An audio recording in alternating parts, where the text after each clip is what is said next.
Bonjour à tous. Nous allons parler aujourd'hui d'arc-en-ciel. Après le déluge, Hachem fait une promesse à Noach et à sa descendance, la promesse qu'il n'apporterait plus jamais le déluge sur la terre, quel que soit le niveau de déchéance morale.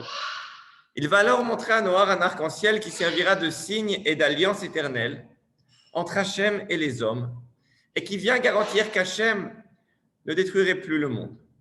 Alors le Ramban demande, mais pourquoi Hachem utilise un kéchet, un arc, cet arc-en-ciel? Comme signe de shalom, comme signe de paix, un arc, c'est un instrument de guerre, comme un arc à flèche. Alors c'est vrai, mais pas toujours. À l'époque, les soldats avaient un signe quand ils souhaitaient baisser les armes. Un signe pour se déclarer vaincu. Alors on prenait son arc, on le pointait vers le ciel et on tirait des flèches en l'air. Hachem est en fait en train de dire que quand il y a un arc-en-ciel, normalement, c'est qu'on est arrivé à un niveau de déchéance. Eh bien, je devrais tirer mes flèches vers l'humanité. L'arc devrait être vers le bas, mais je vais abandonner en face de la mida de Rachamim, de miséricorde, et les flèches partiront en l'air, et le seul qui pourrait être touché, eh bien, ce sera moi, Hachem. Et il y a un exemple à ça. Dans Shemot, chapitre 19, verset 4, il est écrit « Atem reitem, asher asiti le Mitzrayim, vaïsa etrem al kanfe nesharim, vavi etrem elai. » Kadosh Baruch Hu nous dit « Vous avez vu ce que j'ai fait en Égypte. Je vous ai porté sur les ailes d'un aigle et je vous ai approché de moi. » Alors on sait très bien qu'on n'est pas sorti d'Égypte sur les ailes d'un aigle. Alors Rashi nous dit que veut dire cette image? C'est qu'en fait, tous les oiseaux portent leurs petits entre leurs pattes.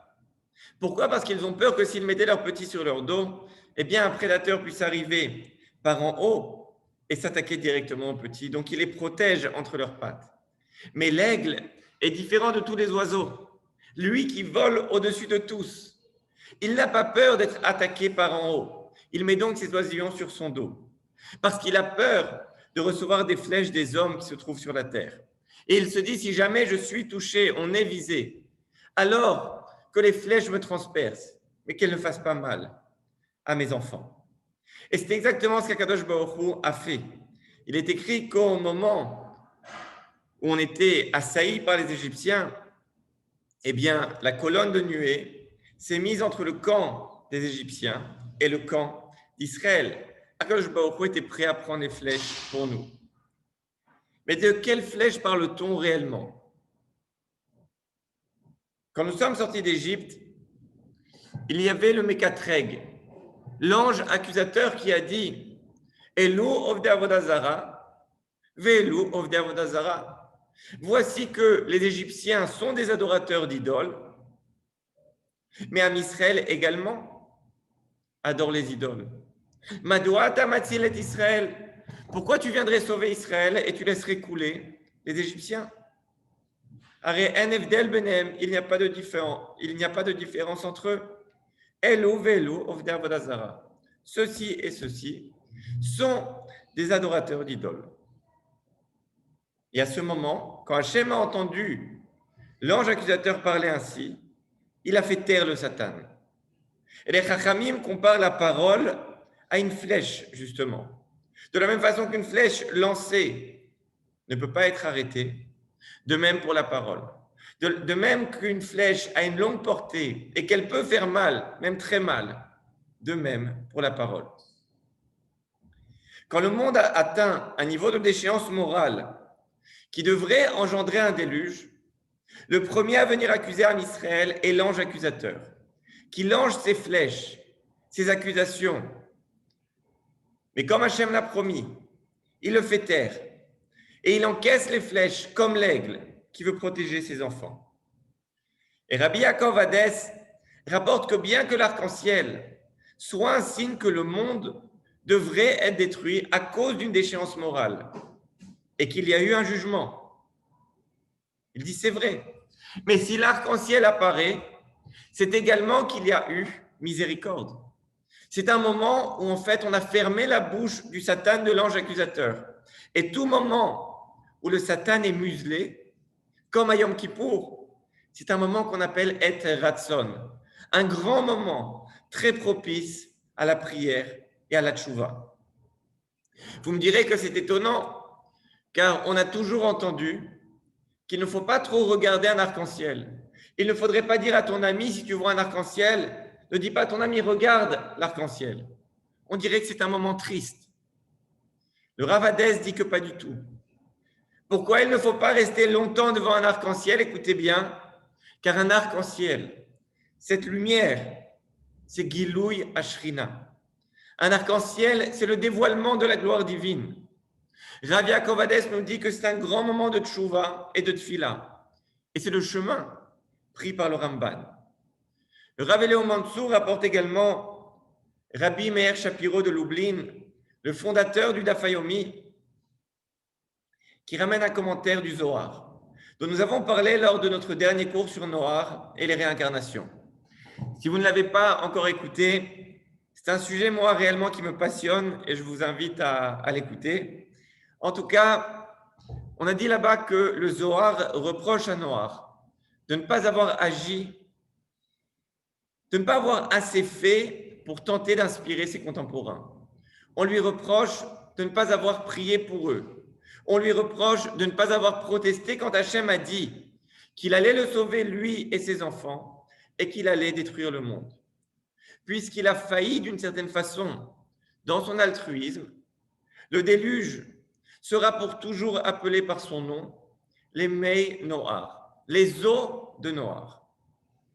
Mais la question qui émerge et à laquelle nous n'avons pas répondu dans notre précédent cours, c'est pourquoi Noach a manqué à son devoir? Pourquoi n'a-t-il pas fait plus d'efforts pour sauver la génération? La Torah ne lui donne pas le nom de tzaddik pour rien. Un tzaddik, c'est quelqu'un qui fait du chesed, des actes de bonté, qui est sensible aux pauvres. S'il voit un pauvre en argent ou un pauvre spirituellement, il essaiera de tout faire pour l'aider de façon matérielle ou spirituelle.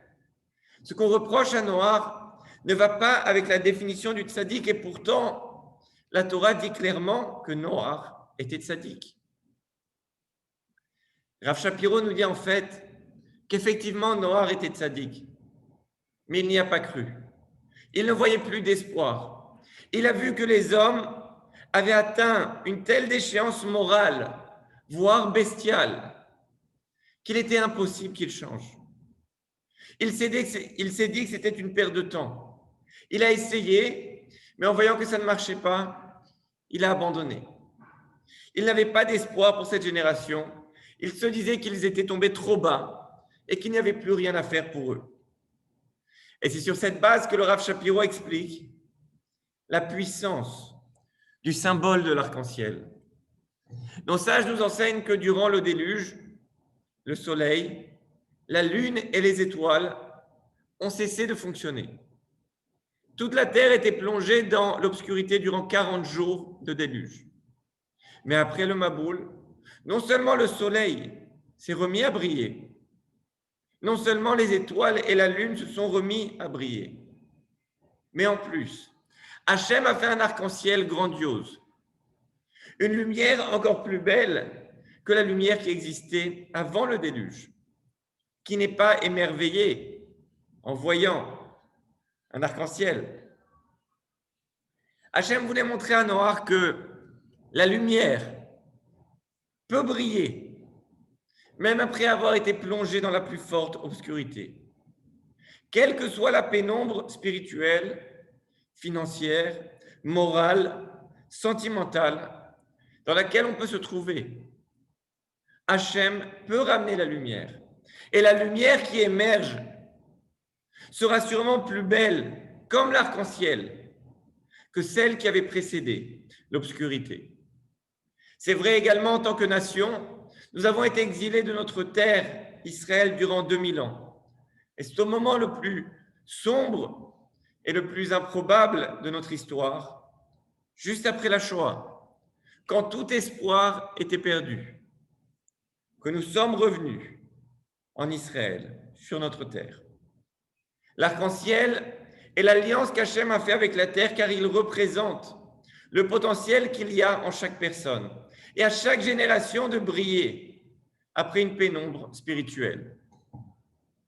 Noah, d'une certaine façon, a eu tort de désespérer pour sa génération et on ne devra jamais perdre espoir pour qui que ce soit, nous inclus. Rav Shapiro cite dans ce contexte une Mishnah dans Pirkei Avot qui dit Rabbi Yochanan ben Zakkai, Kibel me Hillel ou Mishamai. Rabbi Yochanan a reçu de Hillel et de Shammai l'enseignement suivant. Waya Omer, Imlamata Torah Arbe. Si tu as appris beaucoup de Torah, si tu es un sachant, Al tarzik tova leatzmecha, ki lekar notzarta. Ne te congratule pas, ne t'envoie pas des fleurs, car sache que c'est pour ça que tu as été créé. Rav Shapiro explique cette Mishnah d'une autre façon. Il dit, si tu as étudié beaucoup de Torah, Al tarzik tova leatzmecha, Al tarzik, ne garde pas le tov tova leatzmecha. Ne garde pas le tov pour toi-même. Tu dois au contraire travailler pour le transmettre.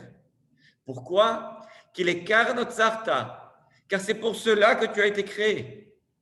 Nous ne sommes pas venus sur terre pour nous perfectionner seulement nous, mais également pour avoir un impact positif sur le monde.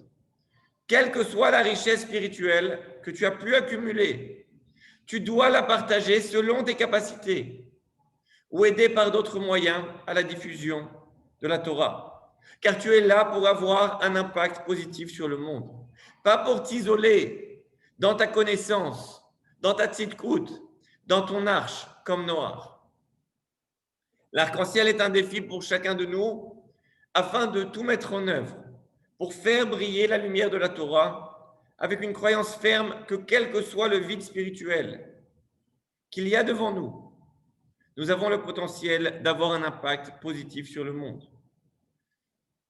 Et ce, de façon encore plus forte, quand on voit des Bnei Israël, nous avons dit Kichelek Hashem Amo, que tout homme, que tout membre d'Am Israël est un Chelek, est une part d'Hashem.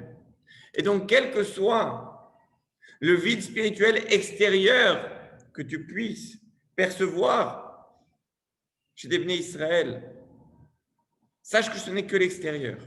Au fond, il y a une part du Yudke Vavke, de la Shrina, de la part la plus sublime d'Hachem qui se trouve là-bas. Donc simplement à toi de faire tous les efforts pour faire rejaillir, pour faire émerger cette Shrina et la faire briller chez les autres, mais également chez toi. Trouver chez toi cette part de la Shrina et la faire briller de la façon la plus sublime. Ce cours est Leilou Nishmat, Maxime Maimon ben Rachel, le Rav Shalom ben Rachel Chazan, Ginette Dora Batsara Léa, Eléo ben Rachel, Nathan David ben Simcha, David ben Mordechai Bokara, Avraham ben Louisa et Amikam ben Shalom. Ce cours est également pour la guérison de Georges Joseph Ben Oka, du jeune Nathan Moshe Chai Ben Miriam Jacqueline Sandy, de Michal Chaya Batsara, de Yirmiyahu Avram Ben Mesaouda, de Shlomo Ben Frecha, qu'ils aient une refoua chez les mains, refoua ta nefesh ou refoua ta gouf, betor kol cholé amo Israël. N'hésitez pas à ajouter, vous avez eu la patience et la concentration d'écouter ce cours, vous avez tous les mérites pour ajouter les personnes que vous voulez, pour guérison, pour refoua, pour atzlacha, et qu'on entende des bonnes nouvelles très rapidement pour toi, Israël. Ve'eda kol paul ki ata pe'alto, ve'avin kol yetzur ki ata yetzarto. Que toute chose qui a été créée, sache qu'Hachem est son créateur. Et que chaque chose qui a été façonnée, sache qu'Hachem en est la source. Une très bonne semaine à tous.